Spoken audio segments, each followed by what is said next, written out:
Assalamualaikum warahmatullahi wabarakatuh. Waalaikumsalam warahmatullahi wabarakatuh. Ya, dulur UMKM Klaten. Kali ini kita ada di salah satu anggota UMKM Klaten, yaitu Batik Kebon Indah yang ada di desa mana, Mbak?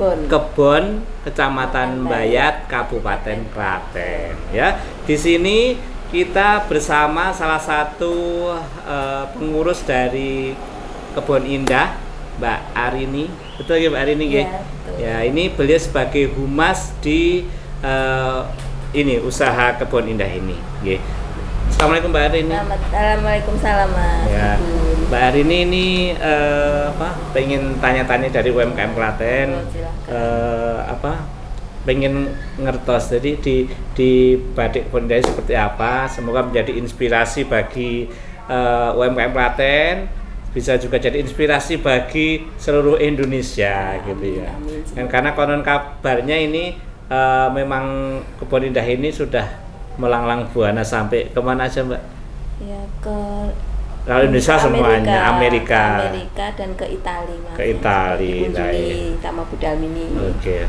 Nggih. Sekarang Mbak Arini bisa kenalan, Mbak, dengan dulur UMKM, Mbak Arini sebagai apa, dan dijelaskan Kebon Indah seperti apa, sejarahnya atau usahanya. Monggo silakan. Ya, Assalamualaikum sedulur UMKM Klaten. Saya Arini dari Batik Kebon Indah. Di sini saya sebagai humas pemasaran di Kebon Indah. Jadi Batik Kebon Indah ini kisah dari kita itu berawal dari pasca gempa 2006 kemarin ya, Mas. Ya, karena desa Kebon ini imbas dari gempa 2006 itu semua desa ini banyak yang rusak. Lah setelah 2 tahun setelah gempa itu ada LKM masuk ke desa ini, dan di situ kita dilihat potensi desa Kebon itu ternyata batik. Nah, dari situlah kita didampingi sehingga terbuatlah Batik Tulis Kebon Indah ini. Kelompok kami ini jadinya seperti itu awalnya. Berarti sejak 2006 ya, Mbak? Iya, sejak 2006 itu baru dampak dari gempa itu. Jadi mulai berdirinya itu 2010. Oh, 2000. Jadi proses antara 2006 gempa sampai pasca gempa baru didampingi oleh LKM tadi. Kemudian 2010 berdiri usaha Kebon Indah ini. Jadi antara 2006 sampai 2010 itu ada pelatihan seperti itu, Mas. Tadi untuk mengupgrade atau meningkatkan skill warga, tadi sudah potensinya sudah ditahu batik, warganya batik. Terus ini untuk scale up ya, untuk mengupgrade, menambah, mengedukasi masyarakat selama 4 tahun itu. Iya, selama 4 tahun itu kita diberi pelatihan bagaimana caranya membuat batik. Kalau membuat sih mungkin kita udah bisa ya, tapi yang selanjutnya seperti mewarnai, seperti pemasaran itu seperti apa, manajemennya itu seperti apa lah. Dari selama 2 tahun kita itu diberi pelatihan seperti itu. Akhirnya di tahun 2010 kita itu membuat kelompok, terbentuklah kelompok Batik Tulis Kebon Indah ini. Oh, terus ini kelompok Batik Tulis Kebon Indah ini siapa aja, Mbak, anggotanya? Untuk awal-awal dulu Batik Tulis Kebon Indah ini anggotanya seluruh satu desa ya, Pak. Satu desa Kebon. Jadi mulai dari RW 1 sampai RW 6. Jadi situ mana yang memang diseleksi, dipilih yang di rumahnya itu memang keterampilannya membatik itu diambil semua, diberi pelatihan lah. Akhirnya setelah bisa kita bentuk menjadi satu kelompok. Di awal itu ada sekitar 169 ibu-ibu yang banyak banget yang tergabung dalam Batik Kebon Indah. Oh iya, jadi itu ya. Terus dari itu ada 5 kelompok sebenarnya, Mas. Kelompok kecil, kalau kita mengatakan itu kelompok kecil dari kelompok A, B, C, D, E. Itu ada 5 kelompok kecil terus tergabung jadi satu kelompok Batik Kebon Indah ini. Ya, panggilnya Mister. Ya. Oke, Mister. Ya. Jadi sudah berjumlah itu akhirnya berdiri usaha. Dan kelembagaannya apa, Mbak Rini, ini yang di Kebon Indah ini? Kalau kelembagaannya di situ itu koperasi, Pak. Mas, Mister ya. Kelembagaannya berbentuk koperasi dengan anggota tersebut. Iya. Gitu. Ketuanya siapa Mbak? Ketuanya Ibu Dalmini. Dalmini ya. Ibu Dalmini ini selaku ketua juga inisiator berdirinya Kebun Indah ini, tangguh sekali, hebat sekali orangnya, dan menjadi inspirasi dalam pengelolaan batik ya Mbak ini. Iya. Hebat banget, dan bukti nyatanya memang sudah pameran di seluruh Iya. area gitu. Terus untuk produknya sendiri Mbak hari ini kira-kira apa sih yang menjadi apa ya, kok batiknya kebun ini spesialnya apa gitu dibanding dengan kebun-kebun batik-batik yang lain? Ya, kalau untuk batiknya sendiri mungkin untuk motif dan batiknya hampir sama nggih untuk sembayat atau batik-batik dimanapun. Tapi yang lebih utama di sini itu yang lebih khas itu di warna alamnya, Pak. Warna alamnya, karena tidak. Jadi khas, jadi batiknya Mbayat itu spesialnya kenapa Spesialnya di batik warna alam. Batik warna alam itu maksudnya gimana Mbak? Bahan bakunya pewarnaan dari alam gitu ya. Iya, misalnya betul. apa itu? Ya, jadi batik warna alam itu semua bahan untuk pewarnaannya itu dari alam ya, maksudnya dari daun, dari kulit kayu, dari kayu seperti itu. Daun, kalau daunnya mungkin ada daun-daun yang ada di sekitar kita, seperti bisa daun mangga, daun jati, daun kresen, dan yang penting di situ ada getahnya dan mengeluarkan warna, itu bisa untuk pewarnaan. Berarti ciri untuk pewarna alam itu kalau pohonnya ada getahnya. Iya. Dan bisa untuk warna. Itu tentunya dengan uji coba ya Pak? Iya, dengan uji coba. Jadi kita mencoba, karena kalau yang warna alam asli yang biasa digunakan umum itu ya dari Jolawe, Tinggi, Teger, Jambal, Indigo. Lah itu yang umum, yang di sini di daerah sini belum ada, Mister. Tapi makanya dari itu kita terinspirasi dari yang ada di sekitar. Oh, bagaimana sih kalau kita mencoba yang ada aja untuk menambah inovasi warna seperti gitu ya. Terus di batiknya Panjenengan sendiri di Kebun Indah ini tentunya banyak varian ya Pak. Varian produknya apa aja yang diproduksi di sini? Ya, di sini yang diproduksi di sini itu ada batik tulis, batik cap, ada syal, baju, topi, dan jadi semua batik ini diaplikasikan dalam berbagai bentuk produk ya. Iya. Ada topi, ada syal dan sebagainya, fashion terutama fashion, gitu. Dan ini salah satu yang tadi saya terinspirasi, saya sangat senang sekali itu ketika ternyata batik itu ada filosofinya ya Pak, ada macam-macam batik ya. Coba tadi penasaran sekali batik ini apa wae. Ada sebenarnya dulu itu sejarahnya ketika batik ini ada.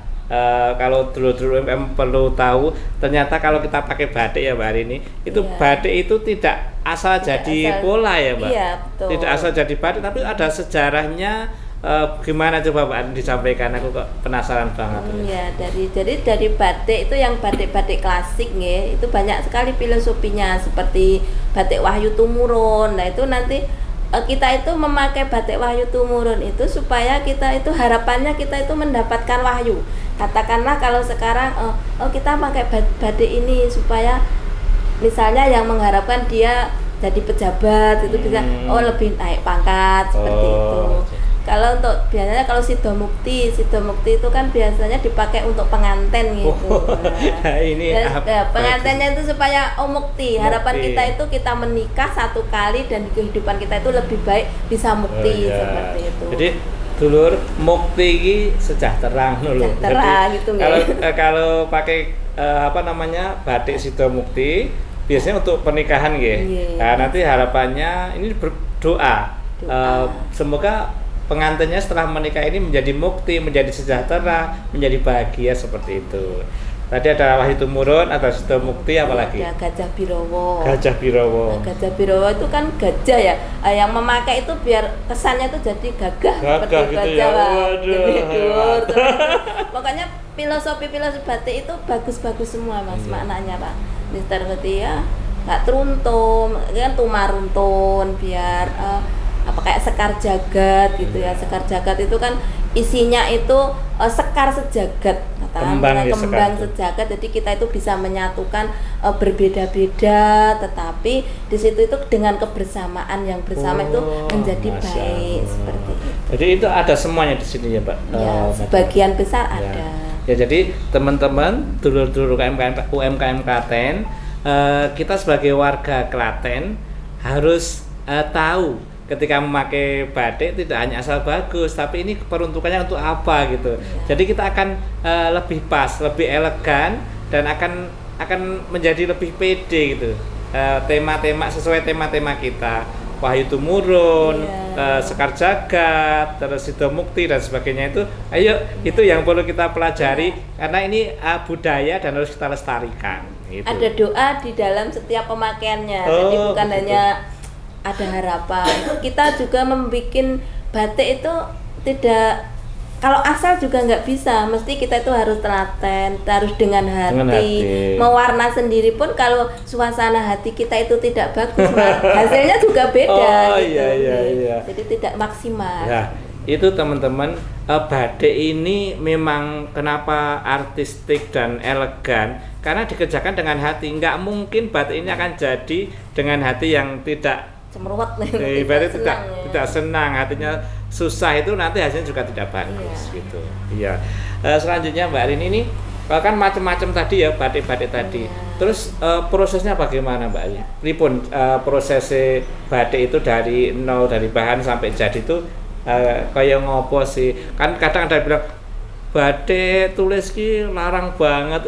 Ini loh yang perlu diketahui, perlu diedukasikan ke masyarakat. Ya, kenapa batik itu mas? Sebenarnya bukan mahal. Kalau dilihat dari prosesnya, waduh, murah, kita melihat itu prosesnya dengan harganya nggak sebanding itu.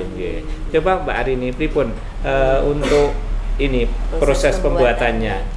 Jadi untuk proses pembuatan batik tulis sendiri itu kita berawal dari kain putih, kain mori itu. Mori.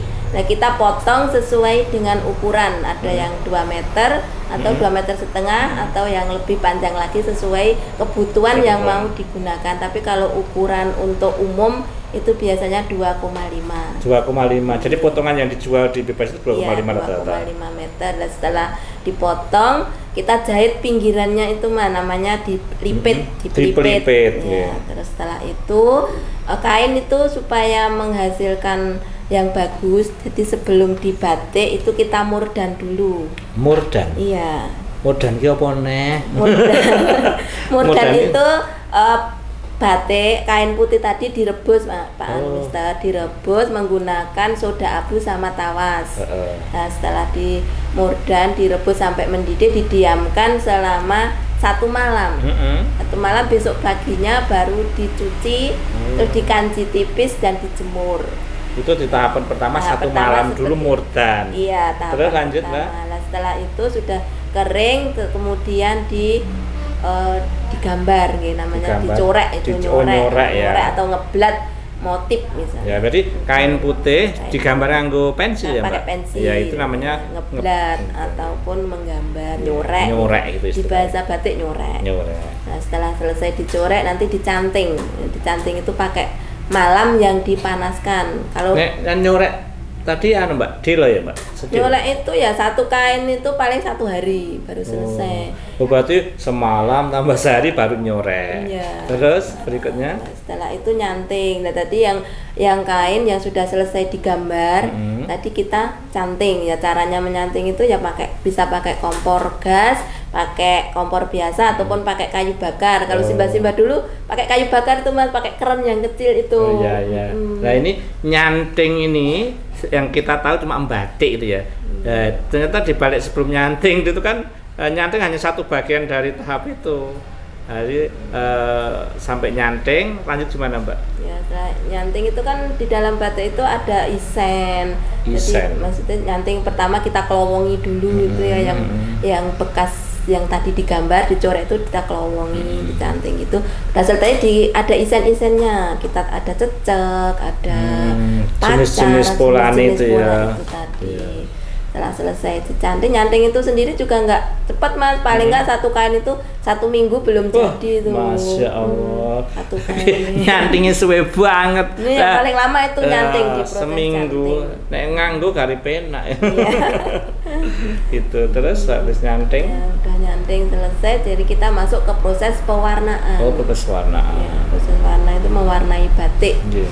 Jadi kalau misalkan di warna alam ada itu tadi, ada warna biru itu dari indigo, warna kuning dari teger, warna krem dari jolawe, Iya. warna coklat dari tingit Nah, dicampur. ya intinya kita ramudeng nek komponennya terlalu banyak. Itu intinya varian warna alami ini yang membuat lebih estetis batik.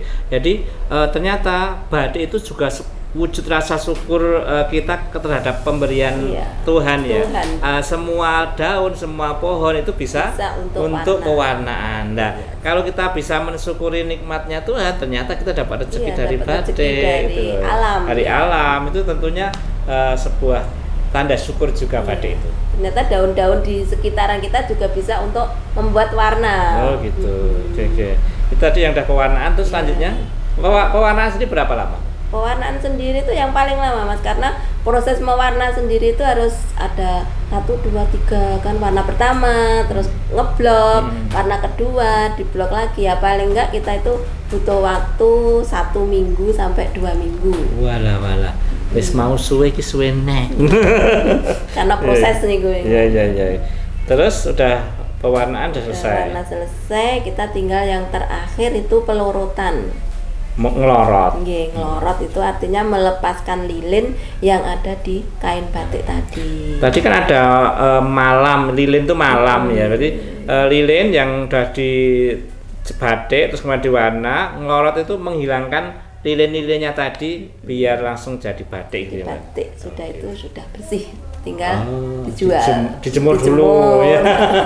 Dijemur kering, dipak, lah udah tinggal kita finishing.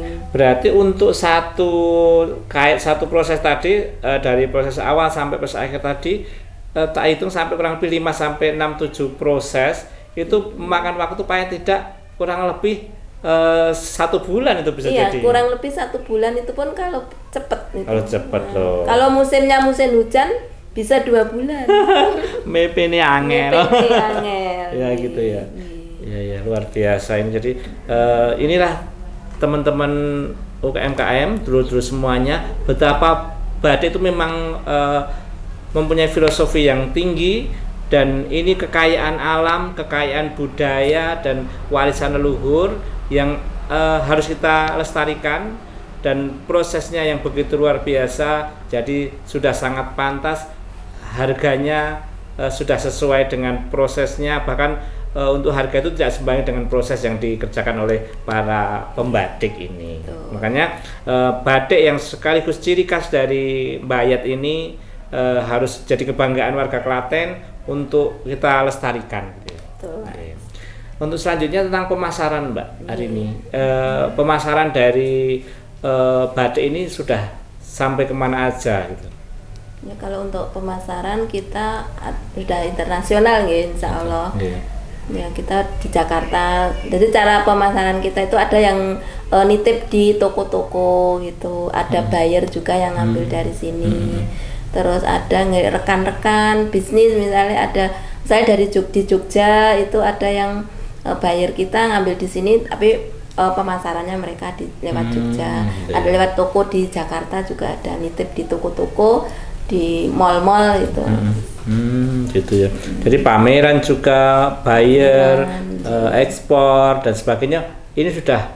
Kalau ekspor sih sebenarnya belum, cuman kalau pembeli yang dari luar negeri ada. Oh gitu. Jadi produknya Batik Kebon Indah sudah sampai luar negeri. Iya, alhamdulillah sudah. Iya, alhamdulillah.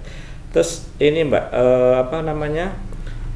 ketika ini kan sebuah warisan leluhur dan ini juga harus kita wariskan ke anak-anak yang ada. Apakah ada pelatihan di sini atau seperti apa untuk mewariskan budaya ini kepada anak cucu kita? Iya.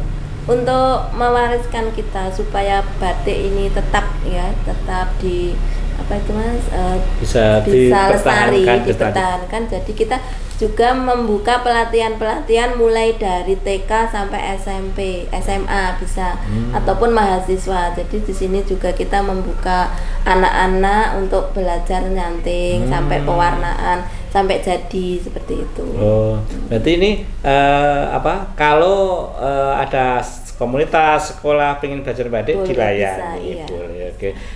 Biar nanti paham tentang batik dan juga siapa tahu nanti anak-anak kita itu lebih bisa mengembangkan batik Iya, dengan betul. versi mereka, Betul, gitu ya. Ini Mbak Arini, selanjutnya memang usaha itu kan tidak mudah ya, tapi tentu banyak suka dukanya. Bagaimana dulu berjuang awal, mempertahankan apalagi itu kira-kira dinamikanya seperti apa? Cerita-cerita di balik ini apa yang jenengan rasakan dan tim? Ya, yang kita rasakan yang tim sebenarnya memang tidak mudah ya Mister ya, karena banyak kendala juga di antara kita, tapi yang terutama yang bisa menguatkan itu adalah kekompakan dan kerukunan serta semangat. Jadi setiap kita itu juga ada yang memotivasi, seperti di Batik Kebon ini ada Bu Dalmini ya, yang selalu menyemangati kita supaya ayo terus, jangan malas, kita harus tetap belajar, tetap berusaha supaya batik jangan kendo, seperti itu. Ayo kita sama-sama dipasarkan. Jadi dari kita itu ada tim pemasaran seperti itu di sini Mas. Dari tim promosi, katakan dari mereka yang ada punya sosial media, ya kita memakaikan sosial media bagaimana sih supaya Kebon Indah ini jangan punah gitu. Terus masyarakat, kita melibatkan masyarakat, jadi juga menawarkan ke masyarakat yang ada di sini. Biasanya yang sudah, kalau anak muda agak susah sih karena masih sekolah, terus kerja di kantor atau di pabrik. Nah biasanya yang masuk muda sekarang itu ini Mas, orang-orang yang dulunya kerja di PT, terus sudah nikah, akhirnya di kampung. Nah itu mereka mau ikut gabung kita menyanting. Mau nyanting, wah ini betul itu pewarisan budaya betul gitu. Nah, itu terus kita juga kerja sama dengan sekolah-sekolah SMK. Kalau di sini Rota itu biasanya ke sini ada PKL, jadi kadang kita juga dari isi gitu. Kalau orang-orang anak-anak mahasiswa kan motifnya lebih pintar membuat motif, ya kita minta bantuan mereka. Mbak, kalau bisa motif seperti ini bagaimana gitu. Berarti untuk kendalanya memang paling utama kekompakan misalnya, namanya hati ya Mbak. Jadi dengan ceritanya kalau orang Jawa karo wong akeh gitu.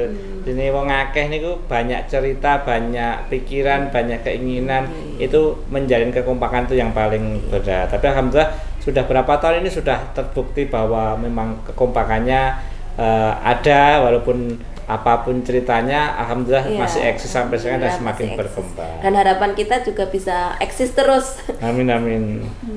Untuk berikutnya pengembangan ke depan kira-kira pengen seperti apa Mbak? Harapannya Kebon Indah itu kelak seperti apa yang dicita-citakan? Ya harapannya Kebon Indah itu kelak semakin bisa membantu masyarakat di sekitar sini ya Mas. Jadi menjadi usaha yang lebih besar lagi, penjualannya lebih banyak lagi, terus bisa lebih terkenal lagi, jadi bisa menghasilkan cuan yang banyak lagi, terus bisa membantu masyarakat di sekitar sini biar kehidupannya itu membantu perekonomian di Desa Kebon terutama, seperti itu. Harapan kita. Itu dulur-dulur KM, hebatnya sebuah pergerakan pemberdayaan masyarakat. Di sini banyak sekali masyarakat yang terlibat, dari yang tidak tahu apa-apa mau bergerak dan akhirnya jadi ahli. Seperti Mbak Arini sendiri ini juga beliau awalnya dulu juga warga biasa. Warga biasa. Karena mau mencoba, mau belajar, akhirnya juga. Saya awalnya malah enggak tahu batik, Mister. Jadi saya belum mengenal batik pun waktu sudah tinggal di Desa Kebon ini. Sebelumnya tidak kenal yang punya batik itu gimana, itu sulit. Tapi dari awal ke sini saya tuh memang senang melihat orang batik kok kayaknya enak, jadi mencoba, walaupun sampai sekarang pun ya masih belajar terus seperti itu. Jadi memang kunci utama kalau pengen bisa itu mencoba. Iya, mencoba gitu ya. Dan jangan takut mencoba, jangan takut belajar. Kita tetap semangat belajar. Karena belajar juga tidak ada ukuran waktu, umur, dan kita tua nggak apa-apa. Iya. Yang penting kita masih semangat. Belajar sepanjang hayat. Belajar sepanjang hayat seperti itu. Oke. Itu Mbak Arini, terima kasih. Nanti barangkali bisa kita ambil video untuk proses apa yang ada di sini. Boleh, Bisa ya, terima dan kasih. nanti termasuk apa nanti ngesut apa jenis studio dan sebagainya atau produk-produknya Monggo nanti. silahkan. Gitu ya. Terima kasih Iya, sekali. sama-sama. Semoga Kebun Indah semakin jaya, semakin bermanfaat buat masyarakat dan jadi kebanggaan warga Mbayat utamanya bahkan Indonesia. Amin, amin. Terima kasih. Dulur UMKM Klaten semuanya, jangan lupa untuk join Hebat Bersama, belajar bersama di UMKM Klaten. Join dengan UMKM Klaten, ikuti link di bawah ini. Serta jangan lupa untuk subscribe channel YouTube UMKM Klaten. Yuk ikuti cerita UMKM selanjutnya. Dadah.